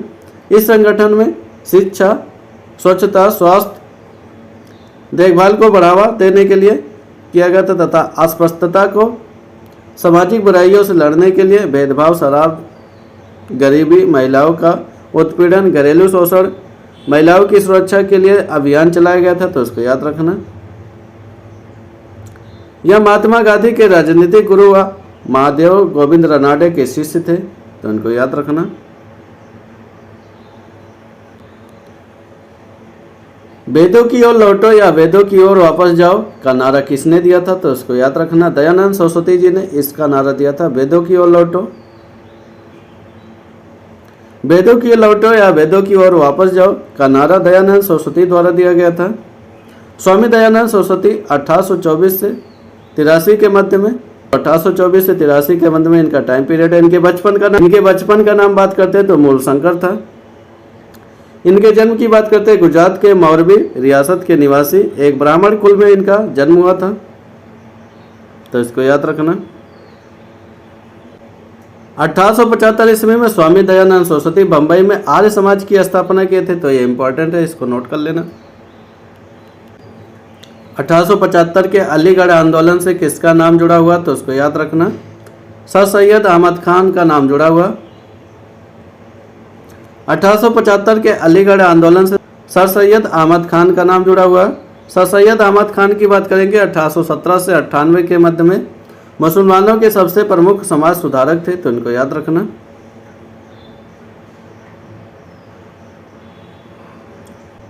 1875 में अलीगढ़ में मोहम्मदन एंग्लो ओरिएंटल कॉलेज की स्थापना किए थे। पाश्चात्य विज्ञान तथा संस्कृत का प्रचार केंद्र वाले एक केंद्र के रूप में जाना जाता, तो उसको याद रखना। बाद में 1920 में यह कॉलेज अलीगढ़ मुस्लिम विश्वविद्यालय के रूप में परिवर्तित हो जाता है। आगे बात कर लेते हैं। अगला क्वेश्चन हमारा क्या करा, निम्नलिखित का मिलान करना। ब्रह्म समाज की बात करेंगे, किसने स्थापना किया था, तो राजा राम मोहन राय ने किया था। रामकृष्ण मिशन की बात करेंगे, स्वामी विवेकानंद जी ने किया था। आर्य समाज की बात करेंगे, दयानंद सरस्वती द्वारा किया गया था। सत्यशोधक समाज की बात करेंगे, ज्योतिबा राव फुले ने किया था। तो इसके अकॉर्डिंग ऑप्शन देखेंगे हमारा कौन सा सही है, तो इसके अकॉर्डिंग ऑप्शन नंबर सी हमारा मैच खाता है। ब्रह्म समाज के संस्थापक कौन थे, तो राजा राम मोहन राय जी ने 1828 में किए थे, तो इसको याद रखना। रामकृष्ण मिशन की स्थापना स्वामी विवेकानंद द्वारा किया था 1897 ईस्वी में। आर्य समाज की स्थापना दयानंद सरस्वती जी ने किया था 1875 ईस्वी में। सत्यशोधक समाज की स्थापना ज्योतिबा राव फुले जी ने किया था 1873 ईस्वी में। तो ये सभी इंपॉर्टेंट है, इनको नोट कर लेना, ये प्रीवियस ईयर्स में बार बार रिपीट किए गए हैं। आगे बात कर लेते हैं, दयानंद सरस्वती ने किस शहर में पहली बार 1875 में आर्य समाज की स्थापना किए थे, तो इनको याद रखना। बॉम्बे शहर में इन्होंने आर्य समाज की स्थापना किए थे 1875 में। आर्य समाज एक हिंदू सुधारक आंदोलन था जिसकी स्थापना स्वामी दयानंद सरस्वती द्वारा 1875 ईस्वी में बॉम्बे में किया गया था। स्वामी दयानंद सरस्वती द्वारा रचित सत्यार्थ प्रकाश नामक ग्रंथ आर्य समाज का मूल ग्रंथ है, इसको याद रखना। आगे बात कर लेते हैं। अगला क्वेश्चन हमारा क्या करा, अलीगढ़ मुस्लिम विश्वविद्यालय की स्थापना किसने किया था, तो उनको याद रखना। सर सैयद अहमद खान जी ने किया था अलीगढ़ मुस्लिम विश्वविद्यालय की स्थापना। अलीगढ़ मुस्लिम विश्वविद्यालय की स्थापना सर सैयद अहमद खान ने 1875 ईस्वी में किए थे। मोहम्मदन एंग्लो ओरिएंटल कॉलेज के रूप में इन्होंने किया था। मोहम्मद एंग्लो ओरिएंटल कॉलेज 1920 में अलीगढ़ मुस्लिम विश्वविद्यालय बन गया था, तो उसको याद रखना। आगे बात कर लेते हैं। 1828 में ब्रह्म समाज की स्थापना निम्नलिखित में से किसके द्वारा किया गया था, तो उनको याद रखना। राजा राम मोहन राय द्वारा 1828 में ब्रह्म समाज की स्थापना किया जाता है। 1828 में ब्रह्म समाज की स्थापना राजा राम मोहन द्वारा किया जाता है। उन्होंने ब्रह्म समाज के अंतर्गत कई धार्मिक रूढ़ियों को बंद करा दिया था, जैसे सती प्रथा हुआ। इन सभी को बंद कराने का श्रेय राजा राम मोहन द्वारा जाता है। इन्होंने सती प्रथा का अंत विलियम बेंटिक की सहायता से किए थे, तो इनको याद रखना। स्वामी विवेकानंद ने रामकृष्ण मिशन की स्थापना तथा स्वामी दयानंद सरस्वती के आर्य समाज की स्थापना, यानी तीनों लोग ये धार्मिक सुधार आंदोलन के लिए जाने जाते हैं। आगे बात कर लेते हैं। ब्रह्म समाज की स्थापना किसने किया था, तो उनको याद रखना। राजा राम मोहन राय ने ब्रह्म समाज की स्थापना किए थे। आगे बात कर लेते हैं। अगला क्वेश्चन हमारा क्या कह रहा, भारत में राजनीतिक सुधारों के लिए आंदोलन शुरू करने वाले भारतीय नेता कौन थे, तो उनको याद रखना। भारतीय नेता हमारे राजा राम मोहन राय जी थे। राजा राम मोहन राय भारत में राजनीतिक सुधारों के आंदोलन शुरू करने वाले पहले भारतीय नेता माने जाते हैं, तो उनको याद रखना। ये मानवतावादी थे, उनके विश्व बंधुत्व में गहरी आस्था थी। ये जीवन की स्वतंत्रता तथा संपत्ति ग्रहण करने के प्राकृतिक अधिकारों के समर्थक थे, तो इनको याद रखना। पहले भारतीय नेता थे जो समाज सुधारक आंदोलनों में से। आगे बात कर लेते हैं। अगला क्वेश्चन हमारा क्या कह रहा, आर्य समाज की स्थापना किसने की थी, तो इसको याद रखना। आर्य समाज की स्थापना स्वामी दयानंद सरस्वती द्वारा किया जाता है। यह ग्राम विकास अधिकारी 2016 में पूछा हुआ क्वेश्चन है, तो इसको जरूर तैयार कर लेना। स्वामी दयानंद सरस्वती ने आर्य समाज की स्थापना 10 अप्रैल 1875 ईस्वी में मुंबई में स्थापना किए थे, तो उनको याद रखना। जिसका उद्देश्य था वैदिक धर्म को शुद्ध रूप से स्थापित कर भारत को धार्मिक, सामाजिक व राजनीतिक रूप से एक सूत्र में बांधना, पाश्चात्य प्रभाव को समाप्त करना। ये इनका उद्देश्य था, तो इनको याद रखना। हमारा क्या करा, रामकृष्ण मिशन का मुख्यालय कहाँ पर स्थित था, तो इसको याद रखना। इसका मुख्यालय वेल्लोर मठ में स्थित था। रामकृष्ण मिशन की स्थापना 1 मई 1897 में हुई थी, तो इसको याद रखना। इस मिशन की स्थापना स्वामी विवेकानंद जी ने किया था। रामकृष्ण परमहंस के शिष्य थे इनका मुख्यालय की बात करेंगे तो वेस्ट बंगाल के वेल्लोर मठ में स्थित था, तो इसको याद रखना। यह संगठन वेदांत के हिंदू विचारधारा को मानता है, तो इसको याद रखना। अगला क्वेश्चन हमारा क्या कह रहा, 1815 में राम मोहन राय ने एक नई धार्मिक संस्था की स्थापना की थी। फिल इन द ब्लैंक आपको भरना है, जिसे सभा कहा जाता था, जिसे बाद में ब्रह्म समाज के नाम से भी जाना गया, तो इसको याद रखना। कौन सा सभा था उनका, तो इसको याद रखना, आत्मीय सभा था इनका। इसकी स्थापना 1815 में किए थे। आत्मीय सभा की स्थापना राजा राम मोहन राय द्वारा किया जाता है। 1815 ईस्वी में राजा राम मोहन राय ने आत्मीय सभा नामक एक धार्मिक संस्था की स्थापना की थी, जो एक ईश्वरवाद और धार्मिक चर्चाओं का मंच थी। इन्होंने 20 अगस्त 1828 को ब्रह्म सभा की स्थापना की, जो आगे चलकर ब्रह्म समाज के नाम से भी जाना गया, तो इसको याद रखना। आगे बात कर लेते हैं। अगला क्वेश्चन हमारा क्या करा, स्वामी विवेकानंद द्वारा 1897 में फिल इन द ब्लैंक आपको भरना है। इन्होंने क्या स्टार्ट किया था, तो इसको याद रखना। रामकृष्ण मिशन की स्थापना हुआ था 1897 में। 1897 में स्वामी विवेकानंद द्वारा रामकृष्ण मिशन की स्थापना की गई थी। रामकृष्ण परमहंस के शिष्य थे। इनका मूल नाम नरेंद्र दत्त था, तो इनको याद रखना। इन्होंने 1893 ईस्वी में शिकागो में आयोजित प्रथम विश्व धर्म सम्मेलन में भाग लिए थे। अमेरिका जाने से पूर्व महाराजा खेतड़ी के सुझाव पर इन्होंने अपना नाम स्वामी विवेकानंद रखा था। इनका भाषण सुनकर अमेरिकी अखबार न्यूयॉर्क हेराल्ड ने लिखा था कि निश्चित रूप से विश्व धर्म सम्मेलन के सर्वप्रमुख व्यक्ति स्वामी विवेकानंद थे। तो ये 1897 में।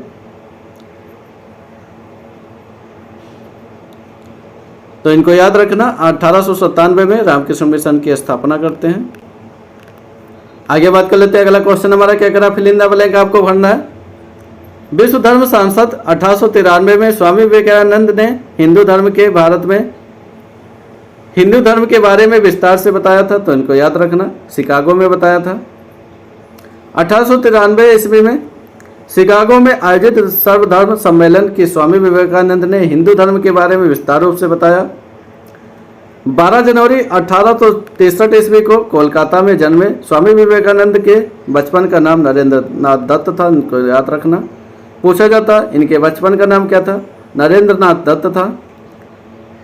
उनके जन्म दिवस यानी 12 जनवरी को राष्ट्रीय युवा दिवस के रूप में भी मनाया जाता है, इनको याद रखना। आगे बात कर लेते हैं। अगला क्वेश्चन हमारा क्या करा, 1805 में राजा राम मोहन राय द्वारा स्थापित किस संगठन के महिलाओं के खिलाफ नकारात्मक परंपराओं, पूर्वाग्रहों और प्रथाओं को हटाने का प्रयास किया था, तो इनको याद रखना। किसने किया था, राजा राम मोहन राय जी ने किया था, जो इसमें नहीं दे रखा है। तो इसमें दिए हुए सभी ऑप्शन हमारे गलत है। ब्रह्म समाज की बात करेंगे तो राजा राम मोहन राय ने स्थापना किए थे। राजा राम मोहन राय ने 1805 ईस्वी में किसी संगठन की स्थापना नहीं की थी, बल्कि 1815 ईस्वी में आत्मीय सभा का स्थापना और 1828 में ब्रह्म समाज की स्थापना किए थे, तो इनको याद रखना। इनकी 2 सभाएं थी, 1828 और 1815। आर्य समाज की स्थापना की बात करेंगे तो 1875 ईस्वी में दयानंद सरस्वती ने किया था। तीर्थंकर सोसाइटी न्यूयॉर्क सिटी की बात करेंगे तो 1915 में स्थापित हुई थी। तो ये सभी संस्थाएं याद रखना, ये बहुत ही इंपॉर्टेंट है। आगे बात कर लेते हैं। अगला क्वेश्चन हमारा क्या कह रहा है, मानवीय राहत और सामाजिक कार्य करने के लिए 1896 में रामकृष्ण मिशन की स्थापना किसने किया था, तो उनको याद रखना। स्वामी विवेकानंद जी ने किया था। स्वामी विवेकानंद का जन्म 12 जनवरी 1863 ईस्वी में कलकत्ता कायस्थ परिवार में हुआ था, तो इनको याद रखना है। इनके बचपन का नाम नरेंद्र दत्त था। रामकृष्ण मिशन की स्थापना स्वामी विवेकानंद 1 मई 1897 ईस्वी में किए थे। इनके गुरु रामकृष्ण परमहंस जी थे।